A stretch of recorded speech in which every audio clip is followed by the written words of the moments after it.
Certo. A gente está ao vivo no YouTube e no Facebook e a gente tem recebido, doutor, alguns comentários. A gente falou sobre parar de fumar e tem muito comentário fazendo a mesma pergunta. Se você tem alguma dica para quem está tentando parar de fumar. Sim, claro que eu tenho. Você tem que fazer igual o Jack o Estripador. Você tem que ir por partes. Por que parar de fumar é difícil? Porque parar de fumar é uma combinação de um vício e de um hábito. Se você fuma 20 cigarros por dia durante 20 anos, você fez mais de 1.500.000 vezes esse movimento aqui, ó, de levar o cigarro à boca. Você condicionou isso com um cafezinho ou com o telefone que toca. Isso são hábitos, não tem nada a ver com a nicotina per se. E tem a parte do vício, que é a nicotina. Se você, por exemplo, para de fumar e passa a usar rapé, que você compra numa tabacaria, onde você cheira o rapé, as primeiras 5 vezes você vai espirrar, depois você não vai espirrar mais, o rapé imediatamente leva a nicotina para o cérebro. Aí não tem fumaça, não tem alcatrão, não tem câncer causado pelo cigarro, você não incomoda o vizinho, que está do seu lado, próximo de você. Então você passa, continua com o vício, mas você perdeu o hábito. E faz uma diferença muito grande. E mais tarde, então, quando você for querer desmamar do rapé, já é diferente, porque aí você já não tem mais o hábito, só sobrou o vício. E esse vício, ele agora prejudica muito menos, porque o que mais prejudica no cigarro não é o tabaco per se, é o queimar do papel do cigarro. É o que causa o alcatrão. Certo. É o queimar do papel do cigarro. Então, como não tem nada envolvido disso de fumaça, então é assim, primeiro eu tiro o hábito, para depois eu tirar o vício. Certo, e a mesma coisa para quem é, por exemplo, viciado em alimentos com muito açúcar. Também você primeiro tira o hábito, outro depois problema o sério, vício. que também faz parte do processo de envelhecimento.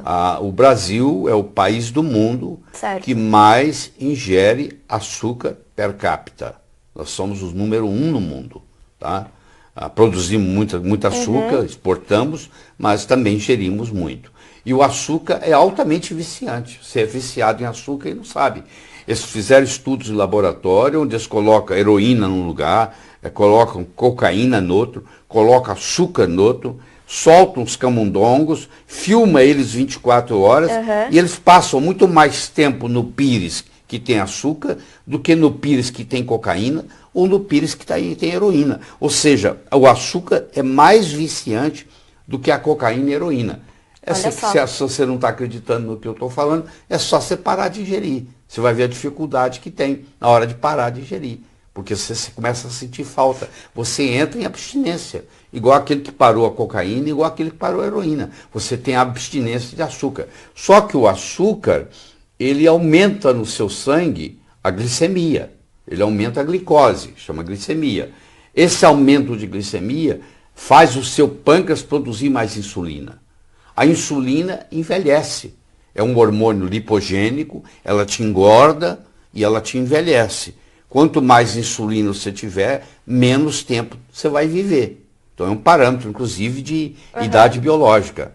Existem 44 parâmetros selecionados para dizer se você é mais jovem ou mais velho do que a sua idade cronológica. Um desses parâmetros é a insulina. Então, o ideal é você ter uma insulina abaixo de 5.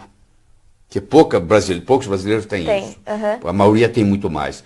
O laboratório fala que o normal é até 23. Porque o laboratório dá dados de pessoas doentes, não de pessoas saudáveis. Uma pessoa saudável tem que ter, no máximo, 6 de insulina. Então, se você quiser avaliar a sua insulina de manhã, em jejum, e tem que ser jejum de 8 horas, não é jejum de 12, quando você vai medir a glicemia, açúcar no sangue, e você vai medir a insulina, você tem que ficar 8 horas em jejum, não são 12 horas. Se você fica 12 horas, o resultado já é diferente. Tá? Para triglicérides você tem que ficar 12 horas, mas para insulina e para glicemia você tem que ficar 8 horas. Então uma das coisas que vai fazer você se manter jovem com o passar dos anos é você diminuir os seus níveis de insulina. Isso é fundamental. E como é que diminui os níveis de insulina? Você vai diminuir a sua ingesta de açúcar e você vai diminuir a sua ingesta de carboidratos, que vão virar açúcar.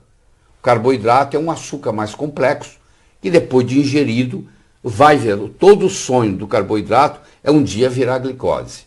Perguntar para o carboidrato, o que você quer ser quando crescer? Glicose. Ele vai dizer, eu quero ser glicose. Então ele vai se transformar em glicose e vai aumentar a insulina. Tá certo, doutor. Então vamos lá.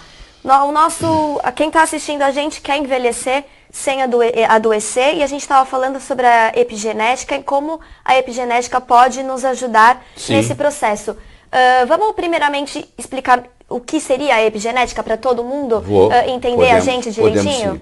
Então, eu vou trazer um exemplo para ficar mais simples. Claro. Você imagine uma lagarta que vai virar um casulo, que vai virar uma borboleta. A metamorfose. Certo. Começa com a lagarta, que vai se transformar num casulo, que vai se transformar numa borboleta e vai sair voando. A lagarta, o casulo e a borboleta têm o mesmo DNA. Não é um ente diferente, é o mesmo. Eu estou mostrando que o genoma é o mesmo, que o genótipo é o mesmo. Só que a aparência da lagarta é diferente da aparência do casulo, que é diferente da aparência da borboleta. O fenótipo é diferente. Então, o mesmo genótipo apresentando fenótipos diferentes. Porque quando está como lagarta, é uma expressão gênica. Quando está como do casulo, é outra expressão gênica. Quando está como borboleta, é outra expressão gênica. Mas a genética é a mesma. Então, isso é a explicação mais linda que eu tenho para explicar o que é epigenética. Do mesmo modo que eu posso, epigeneticamente, transformar a lagarta em casulo, casulo em borboleta, eu posso pegar uma genética não muito saudável, fazer os genes malignos ficarem quietos, cala a boca, e expressar os genes bons. Então, resumindo, eu tenho uma frase para você. Ninguém é refém da sua hereditariedade. Isso é muito libertador. Porque mesmo que você tenha um pai doente, que você tenha uma mãe doente, que você tenha uma avó doente, que você herdou algum polimorfismo genético que não lhe agrada, se você mudar a alimentação apropriadamente, aqueles genes ruins vão calar a boca, não vão se expressar. E os genes saudáveis vão se expressar. Então, quem manda na biologia não é a genética.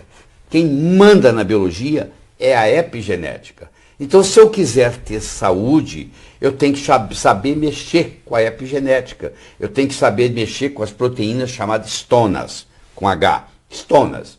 Então, porque as histonas são as proteínas que controlam o DNA. E isso se faz via uma nutrição saudável. Uma nutrição que me proporcione vitaminas, minerais, aminoácidos essenciais, ácidos graxos essenciais, enzimas. Tudo isso é importante, porque à medida que eu envelheço, eu vou perdendo, por exemplo, os meus enzimas. Assim como os hormônios vão caindo também, nós vamos discutir isso aqui mais tarde, eu também vou perdendo meus enzimas. Então, às vezes, eu preciso de ingerir vegetais crus que têm os enzimas próprios. Por exemplo, se eu pego um brócolis, ou eu pego um repolho, vamos pegar um repolho, que traz uma parte enzimática muito rica. Mas se eu cozinho aquele repolho, aqueles enzimas do repolho serão destruídos. Então, eu não aproveitei tudo. Então, muitos dos vegetais, eu tenho que comê-los quase que crus, semi-crus. Por exemplo, um brócolis, um repolho, uma couve-flor. Eu não posso, um nabo. Eu tenho que cozinhar no vapor por máximo 2, 3 minutos. Passou de 2 minutos, eu já começo a destruir uma enzima chamada mirosinase, que é muito importante. Sim. Que vai formar substâncias altamente protetoras, inclusive contra câncer.